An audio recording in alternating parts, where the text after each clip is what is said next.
오늘은 제목이 길죠? 네, 우리 설교 제목 한번 같이 읽어볼까요? 시작. 떡으로만이 아니라 하나님의 말씀으로. 아멘. 오늘 말씀은 예수님께서도 인용하실 정도로 유명한 말씀입니다. 사람이 떡으로만 살 것이 아니라 무엇으로 산다고요? 아멘. 하나님의 입에서 나오는 모든 말씀으로 살 것이니라 하십니다. 우리가 로드, 주님이라 하는 그 주인 되신 하나님께서 주시는 생명의 말씀을 매일 받아먹고 살아가고, 그리고 우리 안에 영육간에 생명 충만하는 삶을 살 수 있습니다. 아멘. 지난주에는 저희가 세계 기독교 박물관을 다녀왔죠. 예. 우리 서인자매님이 열심히 잘 들었는데 네, 감사합니다. 우리 전도사님이 굉장히 설명을 잘 해주세요. 예. 그 핵심을 딱 해갖고 중요한 부분은 자세하게 공부를 많이 했습니다. 그때 이제 예배를 또 짧게 드려야 돼갖고 7장을 다 못 다뤘죠.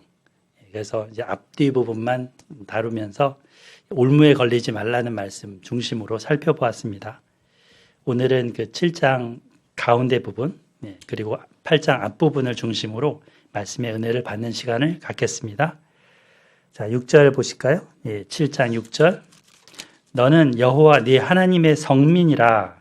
네 하나님 여호와께서 지상 만민 중에서 너를 자기 백성의 자기 기업의 백성으로 택하셨나니. 여기서 그 자기 기업이라는 단어가 있습니다. 자기 기업.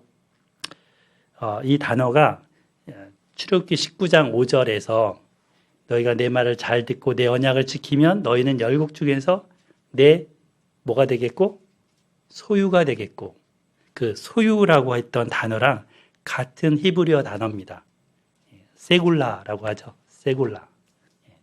그 어떤 사람이 정말 다른 것으로 교환할 수 없을 만큼 값어치 있는 보물, 그런 존재 대상을 세굴라라고 하는데, 그 소유, 여기서는 기업이라고 했습니다.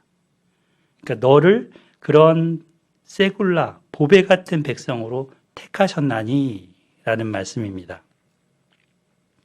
이 땅에 수많은 수억의 사람들이, 수십억의 사람들이 살고 있죠. 그리고 이 땅에 엄청 많은 사람들이 있는데 그 가운데에서 너를 택했다 하십니다. 지금은 인구가 70억 정도 되는데 그 인구 중에서 나를 택하셨다. 하나님의 백성으로 삼으셨다라는 것입니다. 자, 7절 볼까요? 같이 읽어봐요. 7절 시작. 여호와께서 너희를 기뻐하시고 너희를 택하심은 너희가 다른 민족보다 수요가 많기 때문이 아니니라. 너희는 오히려 모든 민족 중에 가장 적으니라. 보통 취업을 하려고 하면, 여기 보세요. 취업을 하려고 하면 이력서를 빵빵하게 써야 되잖아요. 이렇게. 그러면 유리하죠. 아무래도 요즘 우리 둘째 아들이 취업을 하려고 그래서 여기저기 원서도 넣고 면접도 보고 몇 군데 또 떨어지고 또 내일도 또 면접을 본다고 하는데요. 취업 전선에서 고군분투하는 것을 지켜봅니다. 옛날에 제 모습이 떠오릅니다.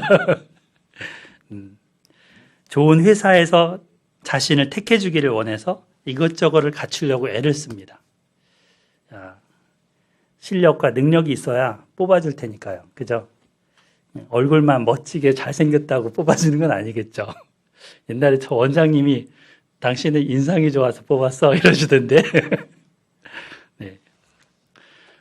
아무튼 세상에선 그렇습니다. 하지만 하나님이 이 이스라엘을 택하신 이유는 그들이 어떤 화려한 이력이 있어서도 아니고 무슨 실력을 갖추고 있어서도 아닙니다. 그들 안에 뭐가 있어서, 뭐 잘난 데가 있어서 택한 게 아니라는 거죠. 그들의 조상 아브라함이 처음에 보면은 자식 한 명 없는 노인이었잖아요. 아무도 거들떠보지 않을, 정말 죽을 날을 기다리는 소망 하나 없는 그런 노인이었습니다. 근데 하나님이 찾아오셔서 그를 만나주시고 택하셔서 부르셨습니다. 더군다나 이제 야곱이 이제 12명 아들을 낳고 손주를 낳고 그 온 가족이 이집트로 내려갔을 때는 몇 명뿐이었어요? 단지 70명뿐이었습니다. 강대국 이집트에 비해서는 정말 아무것도 아닌, 별거 아닌 소수 민족, 정말 약소 민족이었죠. 족속이었죠. 그럼에도 하나님은 이스라엘을 택하셨다고 합니다. 아무도 거들떠보지 않을 민족을 택하셨다. 무엇 때문에 택하셨을까요? 우리도 택함받은 백성이라고 합니다. 하나님의 택함받은 백성. 왜 우리를 택하신 걸까요? 궁금하죠? 오늘 이 답이 있습니다. 여기 써놨죠. 2가지. 자, 8절 볼까요? 여호와께서 다만 너희를 사랑하심으로 말미암아 또는 너희의 조상들에게 하신 맹세를 지키려 하심으로 말미암아 자기의 권능의 손으로 너희를 인도하여 내시되 너희를 그 종되었던 집에서 애굽 왕 바로의 손에서 속량하셨나니. 지금 8절에 의하면 첫 번째 뭐예요? 너희를 사랑하심으로 말미암아 택하셨다는 겁니다. 택한 조건이 이들에게 있지 않죠. 하나님에게 있습니다. 하나님 편에서 그냥 일방적으로 사랑하신 겁니다. 그러니까 그들이 뭐 교만해서 이렇게 나설 것이 없죠. 그런 건덕지가 없죠. 사도 요한은 요한일서 3장 1절에서 이렇게 감탄을 합니다. 보라, 아버지께서 어떠한 사랑을 우리에게 베푸사 하나님의 자녀라 일컬음을 받게 하셨는가. 우리가 그러하도다. 그러므로 세상에 우리를 알지 못함은 그를 알지 못함이라. 우리 스스로 보통 세상 사람들과 비교하면 때로는 내 실력, 내 갖고 있는 걸 가지고 비교하면서 위축될 수도 있습니다. 하지만 우리 자신이 하나님께 얼마나 귀한 존재로 여기심을 받는지 생각해 보시기 바랍니다. 하나님이 얼마나 나를 사랑하시는지 묵상해 보시기를 바랍니다. 지금 6절에서 뭐라고 그랬다고요? 내 보배다, 소유다, 기업이다, 세굴라다, 그렇게 여기십니다. 눈에 넣어도 아프지 않을. 물론 눈에는 이렇게 뭐 들어가면 아프죠. 그만큼 귀한 존재로 여기신다는 겁니다. 사랑하사. 그분의 사랑을 받을 근거는 나에게 있지 않습니다. 무조건적인, 전적인 은혜에 기초합니다. 얼마 전에 지난주였나요? 지구가 달을 가리는, 그걸 뭐라 그래요? 월식이 보셨어요, 혹시? 저는 못 봤는데. 저희 동료들 중에서는 나 진짜 봤어. 막 이러고, 생각지도 않았는데 봤어. 막 그러면서 점심 먹고 길 걷는데 막 얘기를 하더라고요. 이 태양계의 움직임도 참 신기하고, 하늘의 무수한 별들도 참 신기합니다. 저렇게 많은 별들을 만드신 분이 계시다는 거예요, 성경은. 그 하나님이 이 작은, 그 수많은 은하계에, 거기서 태양계에, 또 그 중에 작은 지구, 그곳 안에서도 또 작은 나라 한국, 또 많고 많은 집들 속에 한 창문 앞에 하나님 앞에 앉아있는 나, 또 이 분당, 이 성남의 한 사무실에 예배 장소에 모여있는 나, 이 나를 하나님이 기억하시고 생각하시고 사랑하시고 만나주십니다. 놀랍지 않으세요? 정말 놀라운 거예요. 이 바닷가에 가면은 엄청 많은 모래들이 쫙 깔려 있잖아요.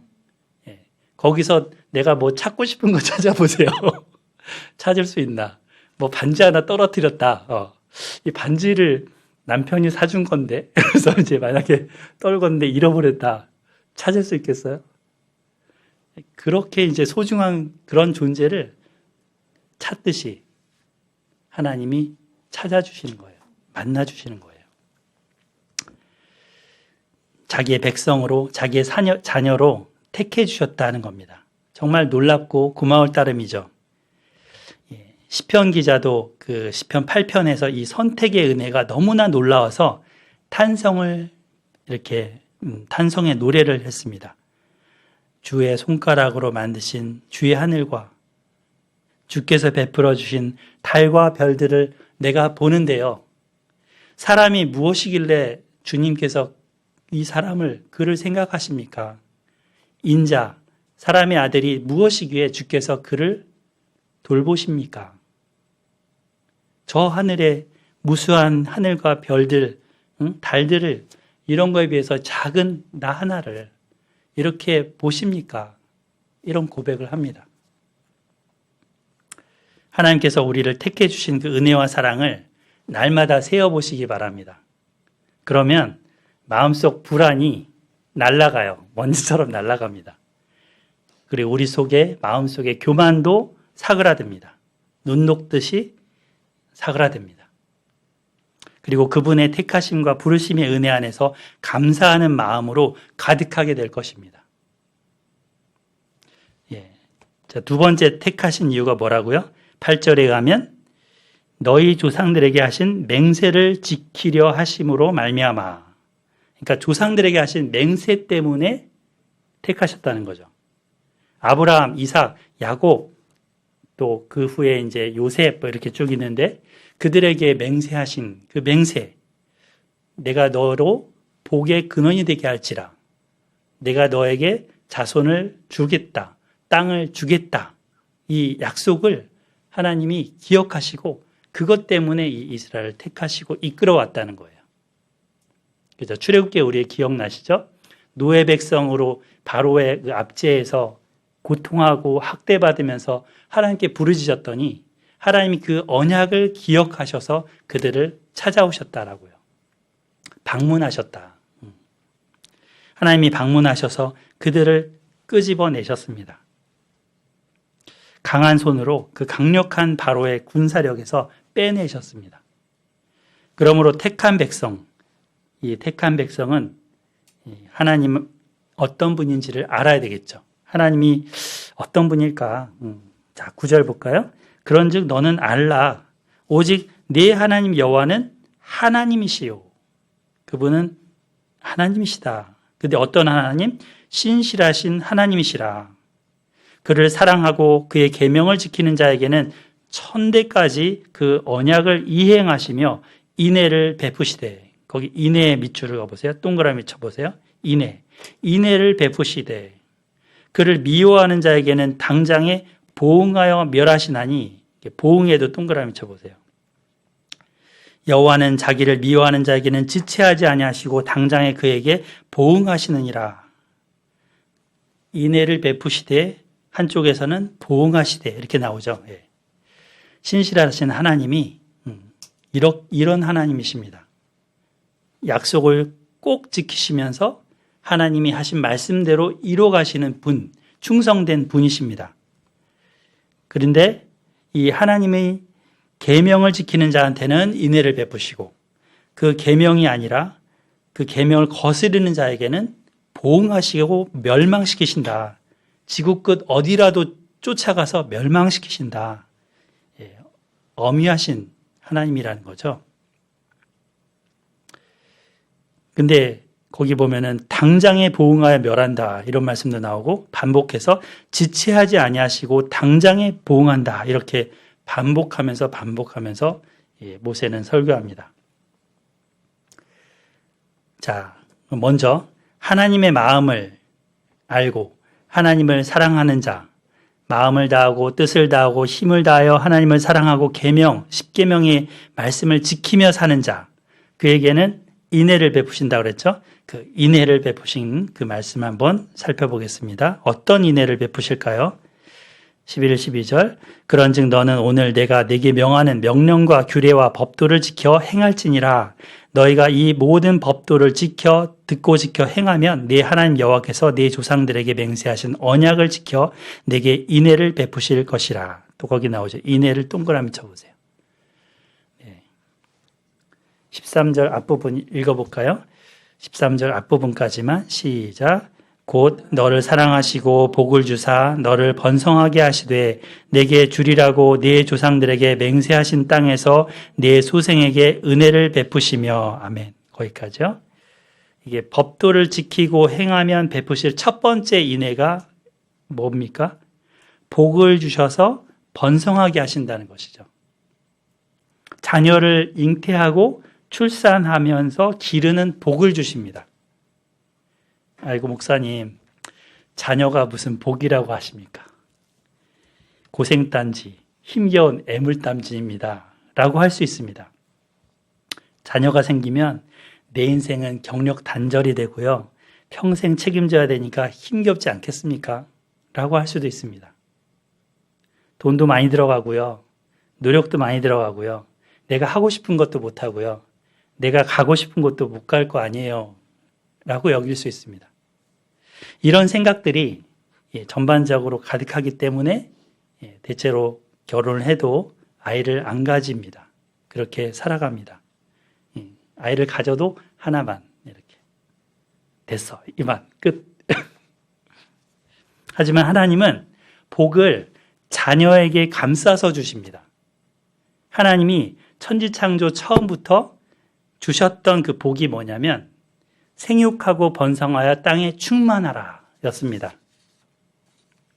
가장 큰 저주가 뭐였냐면 자녀를 못 갖는 불임이었습니다. 임신하지 못하는 것이었습니다. 근데 어떤 자녀가 중요해요? 어떤 자녀로 키우는가가 중요해요. 그 하나님의 형상을 가진 자녀, 하나님을 닮은 자녀, 그런 자녀를 낳고 기르는 것, 이것이 복이 되는 거죠. 자녀를 키우면서 하나님 마음을 더 진하게, 찐하게 배우고 알고 몸에 익혀가게 됩니다. 자녀 양육을 해본 사람만이 알 수 있는 그 하나님의 놀라운 비밀과 특권이 있는데요. 세상에 내 마음대로 결코 안 되는 특이한 존재, 이상한 존재가 하나 있습니다. 다른 거는 다 내 마음대로 되는데 그 존재를 향해서는 근데 나는 한없이 마음이 가고 사랑이 흘러간다는 겁니다. 물이 위에서 내려가듯이 내려간다는 겁니다. 그리고 그 존재가 주는 기쁨은 세상 그 무엇과도 바꿀 수 없는, 정말 이거는 경험하지 않으면 알 수 없는 그런 겁니다. 결코 그 사랑을 포기할 수 없는 존재, 그리고 소망을 내려놓을 수 없는 존재, 나보다도 더 소중한 그 존재가 있다는 것을 알게 됩니다. 예진자면 지금은 모르지만 나중은 알게 되리라. 아멘. 그래서 결국 우리는 절실하게 자녀를 위해서, 그 사랑하는 자녀를 위해서 하나님께 무릎 꿇게 됩니다. 이렇게 무릎을 꿇는 게 뭐라고요? 히브리어로 바라크, 복이라는 뜻이에요. 무릎을 꿇다. 그래서 무릎을 꿇음으로 하나님과의 관계가 도타와져요. 이 자녀 때문에 하나님과의 관계가 아주 사랑과 친밀한 관계가 됩니다.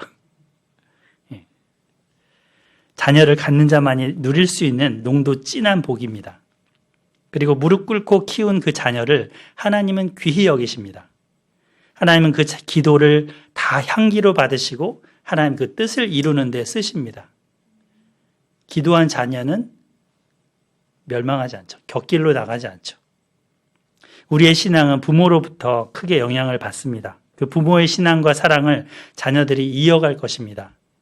한편 이 뒤에는 13절 후반부에는 가나안 땅에서 생육하고 번성하는 게 이 자녀, 사람의 자녀뿐만이 아니죠. 내 소산, 토지 소산과 곡식과 포도주와 기름을 풍성하게 하시고, 그러니까 이 식물도 굉장히 농사가 이렇게 지으면 풍년이라는 거죠. 풍작이라는 거죠. 내 소와 양을 번식하게 하시리니, 마치 야곱이 외삼촌 집에서 막 염소와 양을 늘려갔던 것처럼 하나님이 그렇게 번성하게 하신다 약속하시죠. 14절 같이 읽어볼까요? 시작. 네가 복을 받음이 만민보다 훨씬 더하여 너희 중에 남녀와 너희의 짐승의 암수에 생육하지 못함이 없을 것이며. 네. 자녀를 못 낳는 남녀가 없고 그 새끼를 못 낳는 짐승이 없을 것이다라는 거예요. 이런 축복을, 이런 복을 하나님이 약속하십니다. 곡식도 포도주도 기름도 풍성하게 집안의 창고가 비이지 않게 하십니다. 가축들도 암수의 생육이 쑥쑥 나와서 가득하게 하십니다. 우리가 말씀대로 순종하면 이게 보너스로 주어진다는 것이죠. 이것이 말씀을 순종하는 자에게 따르는 하나님의 첫 번째 인애입니다. 하나님의 첫 번째 인애. 그리고 지난주에 정정숙 전도사님이 설명한 것 가운데 이런 얘기가 있었어요. 지금 현재 유대인, 정통파 유대인들이라고 하는 사람들이 이제 산하 제한이나 피임을 안 하기 때문에 그 사람들은 자녀를 한 10명 정도 데리고 거의 한 차로 이렇게 다닌다. 이런 얘기를 했었습니다. 그 사람들은 아는 거죠. 이게 하나님이 주시는 복이라는 것을 아는 것입니다. 국가는 시대에 따라서 어떤 때는 산하 제한 정책을 합니다. 둘만 낳아 잘 기르자, 아들, 딸 구별 말고 이런 식으로 얘기도 했었습니다. 또 요즘에는 또 출산 전을 장려하는 그런 정책을 펴니다. 이랬다 저랬다 하는 게 인간의 정책이고 말입니다. 하지만 하나님은 한결같습니다. 하나님 말씀에 생명은 곧 복이다라고 하십니다. 근데 생명을 잉태하고 낳는 것은 하나님이 그 생명을 주셔야 하는 거죠. 우리가 아무리 낳고 싶어도 가지지 못하는 부부들도 있습니다. 생명의 주인이 하나님이시기 때문입니다. 태를 열어주셔야 되는 거죠. 하나님은 가나안 땅에 들어가서 이렇게 살게 될 이들에게 이거를 약속하십니다. 이 모든 법도를 듣고 지켜 행하면 인애와 복을 주어서 번성하게 하실 것이라고요. 자, 근데 이 육신의 자녀만 자녀일까요? 그렇지 않죠. 영적인 믿음의 자녀들, 그들도 너무나 귀하고 소중합니다. 예수님을 믿은 이유로 나를 통해서 주님께로 돌아오게 되는 그 믿음의 자녀를 아직 낳지 못하셨다면 이 복을 구하시기를 바랍니다. 사도 바울은 디모데와 디도를 영적인 아들로 여겼습니다. 귀히 여겼습니다. 그리고 그들과 신앙의 동역을 하면서 하나님 나라를 위해서 살아갔죠. 그런 것처럼 내게도 그런 영적인 자녀를 달라고 우리가 기도하고 살아야 되겠습니다. 아멘. 자, 두 번째, 계명을 순종하는 자에게 따르는 하나님이 주시는 두 번째 인애. 뭐라고 합니까? 여기 써놨죠? 질병을 멀리하사 건강하게 하신다. 질병 없는 삶을, 건강한 삶을 주시겠다는 겁니다. 15절, 여호와께서 또 모든 질병을 내게서 멀리하사 너희가 아는 애굽의 악질에 걸리지 않게 하시고 너를 미워하는 모든 자에게 걸리게 하실 것이라. 너한테는 걸리게 안 하시고 네가 미워하는 원수에게는 걸리게 해줄게. 정말 이런 약속까지 하십니다. 오늘날도 수많은 질병들이 있죠. 아프지 않은 사람들을 요즘 보면 찾아보기가 힘든 것 같습니다. 어렵게 번 돈을 병원과 약국에다가 갖다 바치는 것 같습니다. 코로나19는 전 세계 사람들한테 같은 트라우마를 마음속에 자리 잡게 했습니다. 마스크를 안 쓰고 마음껏 숨 쉬면서 살고 싶습니다. 그런데 하나님께서는 계명을 따르며 사는 백성한테 질병 없이 살게 해주시겠다고 약속하십니다. 모든 질병을 너에게서 멀리하리라. 이게 출애굽기 15장 26절에도 나왔던 말씀인데요. 이런 약속을 마라라는 장소에서 이르렀을 때 하나님이 하신 적이 있습니다. 인생이 생로병사, 그래서 생로병사, 태어나서 늙고 병들고 죽는다 이렇게 얘기하는데 병이 없이 산다면 얼마나 행복하겠어요. 저도 눈에 이 녹내성이 있고 그래서 이렇게 안약도 넣고 이게 잘 때 넣는데 눈이 뻑뻑해지고 답답해요. 때로는 불편할 때가 많아요. 또 이제 내장의 질병, 뭐 이런 것들을 가진 사람들도 있죠. 마음의 질병, 이런 걸 가진 사람들도 있습니다. 온갖 질병이 있는데 이런 것들로부터 자유하게 하신다고 약속하십니다. 도리어 너를 핍박하고 안 좋게 대하는 자한테 그 질병이 걸리게 해서 대신 복수해 주겠어. 이렇게 하시죠. 근데 대체적으로 보면 건강은 먹는 것과 관련이 많습니다. 하나님이 정해주신 정결한 음식을 먹고 정결 규례를 따라서 이렇게 구별된 깨끗한 성결한 삶을 살아가면 질병이 걸리지 않게 됩니다. 그냥 뭐 하나님이 무조건적으로 어떤 강력한 뭐에 의해서 질병 없이 딱 뭐 보호막을 쳐주는다기보다는 이 계명을 지키면이라 그랬잖아요. 이 계명 안에 그 약 처방전이 다 있는 거예요. 이 말씀대로 살아가면 그 질병이 떠나갈 수밖에 없게 환경도 그렇고 삶도 그렇고 또 몸도 그렇게 하나님이 보호할 수 있는 것이 됩니다. 오늘날은 질병이 세균이나 바이러스 같이 눈에 안 보이는 것에서 오는 걸 알고 있습니다. 이런 바이러스 차단을 위해서 그래서 노력을 하죠. 하지만 정작 세상 죄와 세상 가치관에는 차단 마스크를 잘 쓰고 있나요? 영적인 면역력을 기르기 위해서 우리가 하나님 말씀에 얼마나 관심을 갖고 얼마나 투자하고 있습니까? 우리 예진자매님이 유학 준비를 지금 2달 남았나요, 이제? 네, 가실 날이 2달 남았는데 그 누구보다도 바쁘게 지내는 것 같습니다. 예.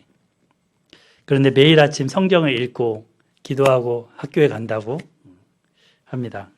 영적인 내비게이션을 잘 갖추고 나가는 것이니 잘 되고 잘 될 수밖에 없을 것 같습니다. 아멘. 인생은 속도가 아니라 방향이라고 합니다. 열심히 달리고 달렸는데 방향이 잘못되면 허무한 달림이 될 뿐입니다. 우리는 먼저 허무의 늪에 빠지지 않도록 날마다 말씀의 지도를 펴야 합니다. 우리 귀한 이호승 집사님이 매일 아침 이 말씀을 올려주셔서 읽어보고 감사한 마음입니다. 그 길이 진정 지혜자의 여정인 것입니다. 아멘. 영적인 건강, 그리고 육적인 건강을 잘 하나님이 채워주시기를 기도드립니다. 아멘.